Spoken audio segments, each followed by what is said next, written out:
All right, we've got a no cooling call. The basement unit, pretty nice house here. I have been here before. Can't remember what we did. It has ICP equipment on it. And so I'm just gonna grab my meter, 8-in-1, and a wiring tool. I'm gonna go see what's going on here. All right, so as it turns out, the unit starts right up. Maybe they were just hoping it was a capacitor problem. And so I put my gauges on it. Let's see.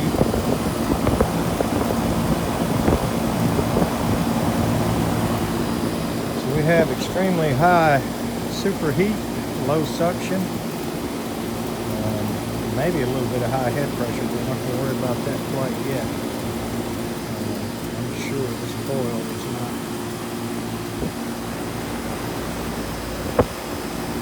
flowing extremely well. It's not worth putting a whole lot of money into a leaking R22 generic product, but we're going to charge it up and get the customer going in the meantime, and then talk to them about permanent solutions. So let's get some R22. All right, we got the 22 hooked up. Put some in and see what result we get here. All right.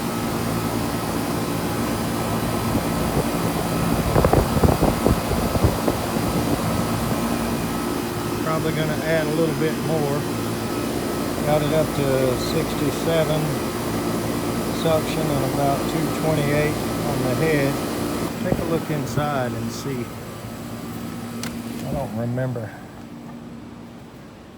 particulars about this unit. We'll look at it. Oh boy, the spaghetti octopus.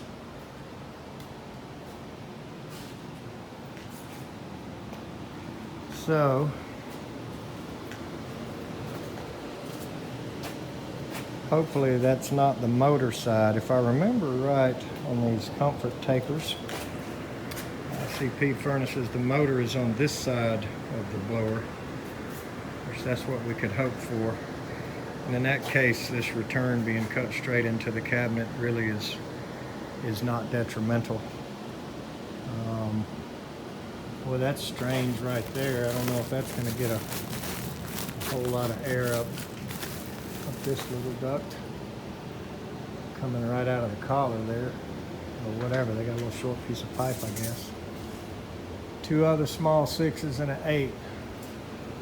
So it looks like 3 6s, 1 8, and I don't know if this is a 10, I believe, 10 or 12. This is the old R6 flex. It's not quite so big. Boy, that one there is screaming air. I can feel it. So this would certainly be an easy change out. Right there, just zip and gone.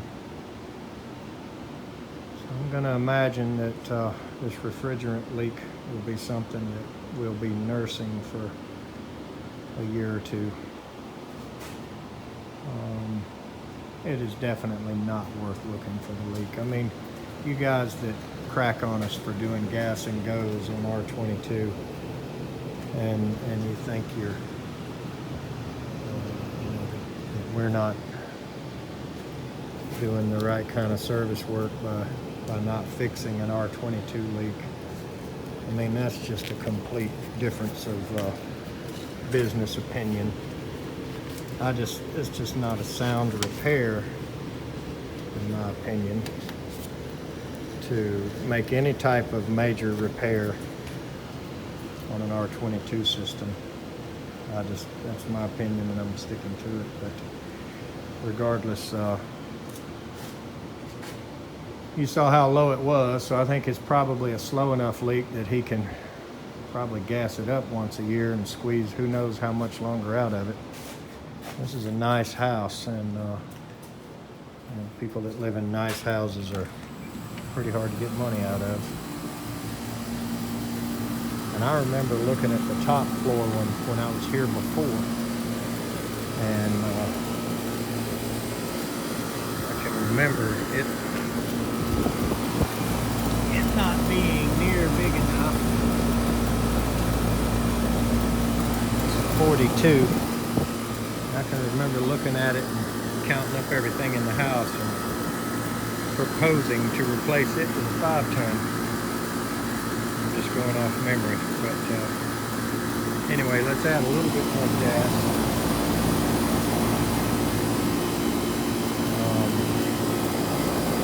It is definitely mid-90s today here. It was 92 about an hour ago when I looked.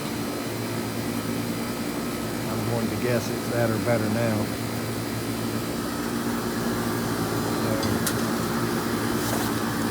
So we've about got it where I'm going to leave it. I'm not going to bother to calculate the target superheat or any of that.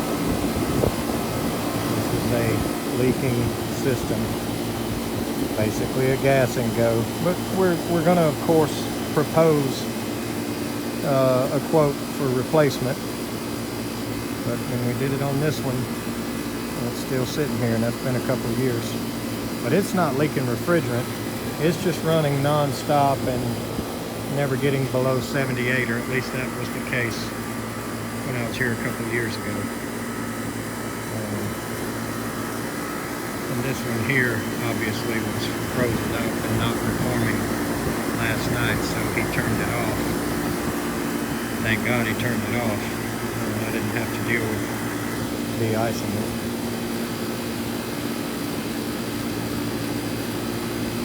So we're about done here.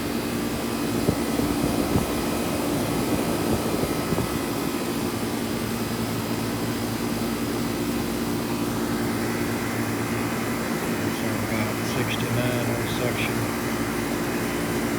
Got a 240 on head pressure, and we know it's leaking, so I'm just going to leave it right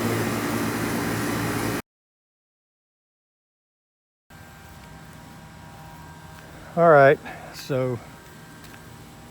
after talking to the customer, a few more pieces of the story become evident.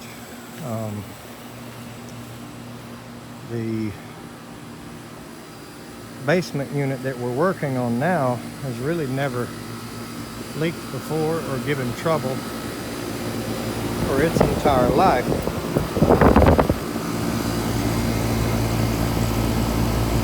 Which is basically from '04. The house was built '04 and '05.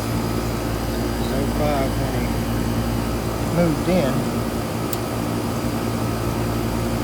So it has not given trouble. And the fact of the top floor still being extremely too small is still the case. Now, the reason we didn't hear back from them about that a couple of years ago was he decided to sign up with a home warranty company and see if he could get them to replace it. He actually said that. And people don't know. I mean, you know, they don't know what those nightmares are. So, for the 2 years that he paid them for nothing, and their service call, by the way, is higher than mine. So it's not like they're really giving him anything, but as it turns out, they don't cover refrigerant leaks, and they wanted $100 a pound. Told him it was 2 to 3 pounds low. I don't know how they could guess at that, but I've never been able to. I have to weigh it in order to know. But nonetheless, I guess they were just guessing. But so he's realized that giving them $600 a year plus they charge every time they come out really didn't get him anywhere. So now he's ready to drop them and go back out on his own. as he put it. So we may or may not get the change out there, who knows. Some people will relentlessly fight to the death to keep from spending money and replacing a unit, and in some cases they spend money along the way doing so. Right now the same 2 units are still sitting there that were sitting there the last time I was at the house 2 years ago. The warranty company has been paid well over $1,200 just for membership. Plus they charge every time they come out on any type of service call, and so far everything that he's had to come across their plate has not been covered. So there is lessons to be learned by that, although I don't know how we could possibly get people to have that information, and how we could possibly get them to learn it, but some do, some don't. So hopefully we have a customer back in the house, and hopefully we will get the change-outs as they become due. I think that freon's going to hold him the rest of this summer. It's already, you know, getting close to mid-August, so I'm pretty sure he's going to be all right for a while, the rest of this year anyway, and it's gas heating, so maybe next year we'll get that replacement, or he may buy freon again. I really don't know. But at the end of the day, a few years go by a lot quicker than you realize, and if you look back and add up all the money, before you know it, you've spent half of the change-out money fighting against the change-out. So nonetheless, we'll keep you posted, but that is today's video at that house. There may soon be another one. Thanks for watching.